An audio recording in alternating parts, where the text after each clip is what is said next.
Hi, I'm Genevieve Martinez Garcia, Director of Innovation and Research at Healthy Teen Network.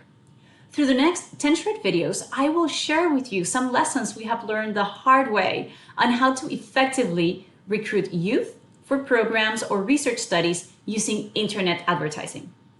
If you decided to take this course, you may fall into one of three categories.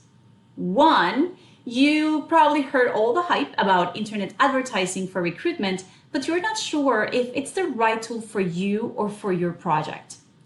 Two, you are ready to start recruitment today, but you're not sure where to start and how to go about it.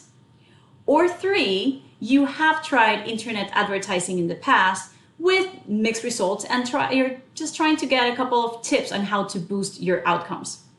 If you fall into one of these categories, the next couple of videos will definitely help you steer in the right direction. The videos are super short, but they're packed with good information based on our own experience recruiting participants for programs and for research studies. Although the videos follow a sequence, you don't have to watch them in order. You can also stop, watch a few, and come back at a later day to watch the rest. We also have a handout where you can take notes while you watch. So let's dive in. So why use internet advertising to reach out to potential participants? One golden rule of marketeers and advertisers is that placement matters. And you want to advertise your product where your target population is. And basically everybody is on their phone, online, consuming some sort of mobile app or social media, but especially youth.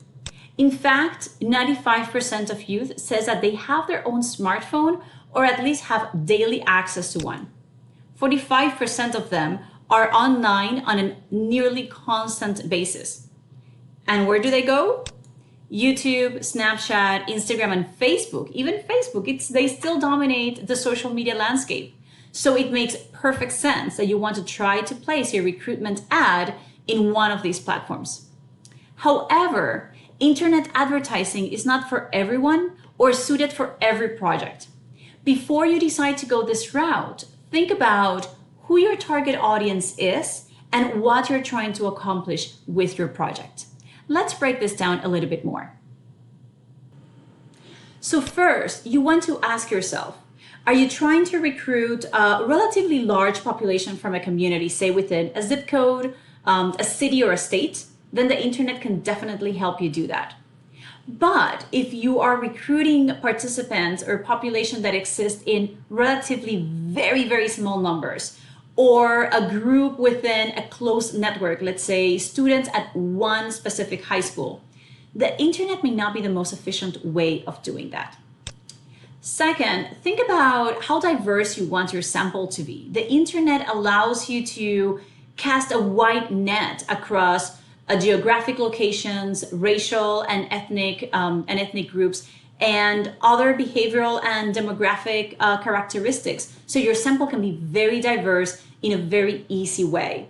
Recently, we recruited a lot of people for different focus groups conducted through Facebook.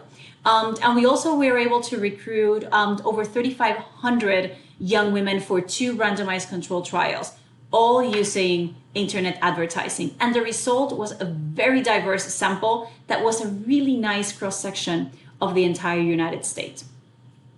Finally, you can use the internet to identify and recruit participants with special traits or participants that are not easy to identify. And I know that this sounds weird, but let me explain.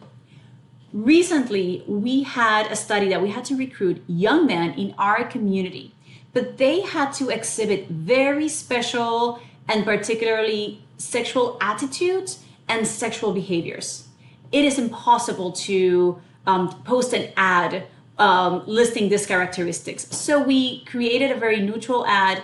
We cast a wide net across our community, and we asked participants to fill out a survey. It was a screener survey to assess further eligibility. And based on those results, then we were able to identify these very particular people that made it into our final study. So if your answer is yes, let's get started. When we talk about internet advertising, we usually talk about a process that we follow. You first create your ad, then you publish, and then you assess whether your ad was successful or not. And then you iterate and you iterate until you get it right.